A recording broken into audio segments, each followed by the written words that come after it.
Welcome back to the deep dive. Today, we're tearing into the source material on a really common thing marketers do.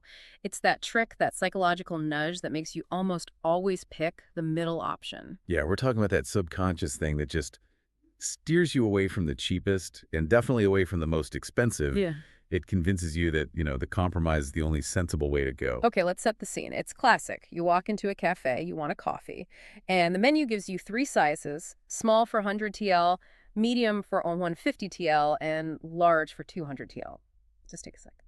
Which one did your brain kind of jump to? Well, unless you went in there absolutely needing just a tiny shot or like a giant vat of caffeine, you almost certainly pick the medium. And market research totally backs this up globally across all sorts of products. Right, and it's not always because the medium is actually the best value, is it? The goal of this deep dive is really to get under the hood, understand the psychology behind this pattern. We call it the compromise effect. That's the one, the compromise effect. It's basically the tendency for us as consumers to gravitate towards that middle option when we've got three or more choices. We actively, almost instinctively, avoid what the sources call the extreme ends. Doesn't matter if it's size, features, or price. Okay, let's dig into that straight away, because the main idea here really pushes against traditional economics, doesn't it? Economists often think we're, rational actors just trying to get the most for our money, pick the size that fits the need for the lowest cost. But psychology seems to win out here. Why? Because the compromise effect changes the whole game. It shifts how you're making the decision. You're not really focused on maximizing utility anymore. You're focused on minimizing psychological risk. It's subtle. That middle choice just feels like the safe, rational zone, like taking out a little mental insurance policy. So if it's not about pure utility, what drives it? The sources point to really strong, kind of linked psychological forces keeping us stuck in the middle. First one is the fear of regret. Absolutely. The middle option is like the ultimate defensive move. Think about the extremes, right? Choose the small, the cheap one. You risk thinking, this isn't good enough, or this isn't big enough. Regret. Choose the large, the expensive one. You risk that, oof, I spent too much feeling wasteful. More regret. The middle hedges your bets against both. It minimizes the chances you'll kick yourself later. Makes sense. And the second driver, that one taps into how we see ourselves and how we think others see us. The need for justification. Oh, this is huge. Yeah. We crave validation. We want to feel like our choices are reasonable, defensible. You want to be able to explain it maybe to your partner, maybe just to yourself in your head. And the middle option, easiest one to defend, hands down. You tell yourself, I was being smart, not cheap, not crazy expensive, logical. That need to feel justified really cements the feeling that you're a responsible shopper. Think about the cinema popcorn example. Everyone knows this one. Small for 50, medium for 75, large for 100 TL. Logically, the small might be plenty, or maybe the large is technically better value per kernel. But the medium just pulls you in. It's the cognitive anchor. It cuts the risk of running out, that's the fear with the small one, but avoids the little sting of paying for the large. So, guess what? Most people buy the medium. And surprise, surprise, that's usually where the cinema makes the best profit margin. The compromise effect is basically ringing their cash register. Okay, this is where it gets really interesting for me, because marketers aren't just sitting back and watching this happen. They actively set things up to push our buttons to exploit this effect, which brings us to a specific tool they use: the decoy option. The decoy option. Yeah, that's basically psychological warfare, but for selling coffee. Let's say the marketer really wants you to buy that 150 TL medium coffee. They know the compromise effect works best with three options. So they need to make sure that 150 TL option always looks like the sensible middle ground. But hang on, if they already have small 100, medium 150, and large 200, doesn't that already create a middle option? It does, yeah, but they can crank up the effect. Make that 150 TL medium seem even more appealing. How? They add a fourth option. Something really out there. Let's call it the luxury size for, say, 250 TL. Now, they probably don't expect to sell many of those 250 TL coffees. That's not the point. Its mere existence completely changes how you see the other prices. So that 250 TL one is the decoy. How does something super expensive make the 150 TL one look better? It sets a new extreme anchor point at the high end. All of a sudden, that 150 TL medium, maybe even the 200 TL large, they don't feel expensive anymore. Compared to the 250 TL monster, they suddenly look incredibly logical, almost economical.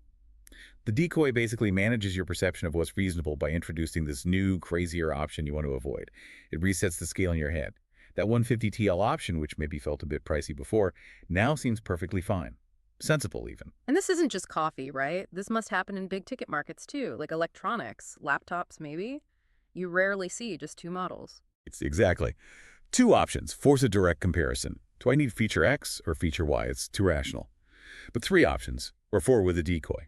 That lets the seller guide you. Think laptops, maybe $1,200, $1,800, and a $3,000 beast. That $3,000 one, often its main job is just to make the $1,800 model look like a smart buy.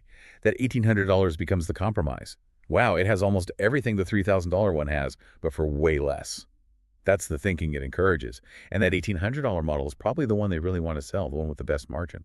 And it works with features too, not just price. The mobile phone storage example really nails this, I think. Oh, classic feature-based compromise. You see phone options, 32 gig recovery, 28 gigabytes, 512 gigabyte. What happens in your head? 32 gigabyte today feels risky. Like, am I going to run out of space? That's the regret kicking in. 512 gigabyte feels like overkill for most people. Do I really need that much? It seems excessive. So 128 gigabyte becomes the default, the safe harbor. Exactly. It's the compromise. Even if, maybe, 32 gigabyte plus cloud storage would be perfectly fine for how you use your phone. Yeah. The psychological fear of running out is just too strong. So you compromise on the spec because it feels safer. It reinforces that feeling of being a smart, responsible planner. Not enough, but not too much. Okay, so if this bias is so powerful when we're shopping, it must show up elsewhere, right? In the parts of life that aren't about buying stuff, anywhere we're trying to minimize regret or justify a choice. Oh, absolutely. That core need to avoid friction, avoid regret, it guides tons of decisions without us even noticing. Think about something really mundane like cleaning out your closet. Yes, the keep pile, the toss pile, and the dreaded maybe pile. That maybe pile is the compromise effect. You've got clothes you love easy keep, clothes you hate easy toss. And then there's the middle ground, they're okay clothes. Not great, not terrible. Keeping them is the compromise. It's the least risky option in that moment. Tossing them brings the risk of future regret. Oh, I wish I still had that. So we choose the middle ground in action, basically to avoid that potential future pain.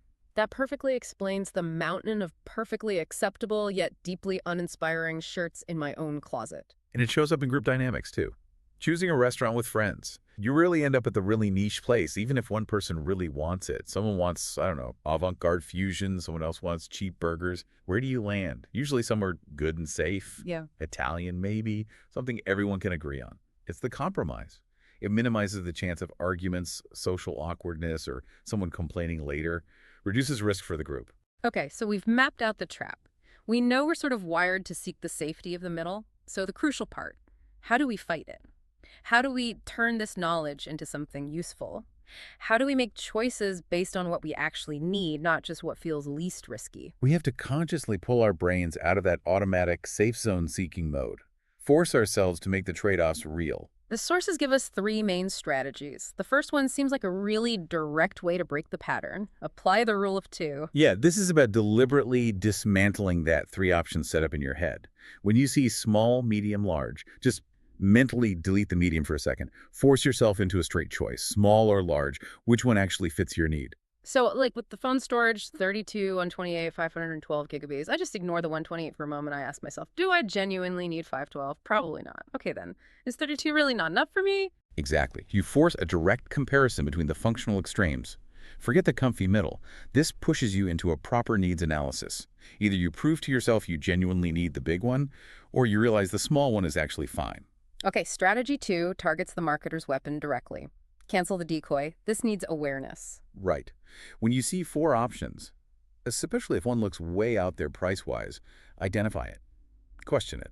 Recognize its job isn't really to be sold. Its job is to be an anchor, to make the next one down look reasonable. See that $3,000 laptop next to the $1,800 one, mentally cross out the $3,000 decoy, then ask, is the $1,800 model worth $1,800 on its own compared just to the cheapest one? Don't let the decoy warp your sense of value. Into the final defense hits that need for validation. Self-questioning, challenging why you feel the need to justify the choice. Because the compromise effect feeds on that fear of being judged, socially, or even just by yourself. So you have to ask, would I pick this option just for me if I never, ever had to explain it to anyone? Take away the imaginary audience, the friend, the boss, your own inner critic. Does the choice still hold up based purely on what you want or need? It helps strip away the emotional safety blanket and focus on function. That's a really powerful way to think about it. Next time you're looking at one of those tiered menus, just pause. You might find the small coffee is exactly what you wanted all along, and the medium was just, well, a well-designed psychological trap for profit.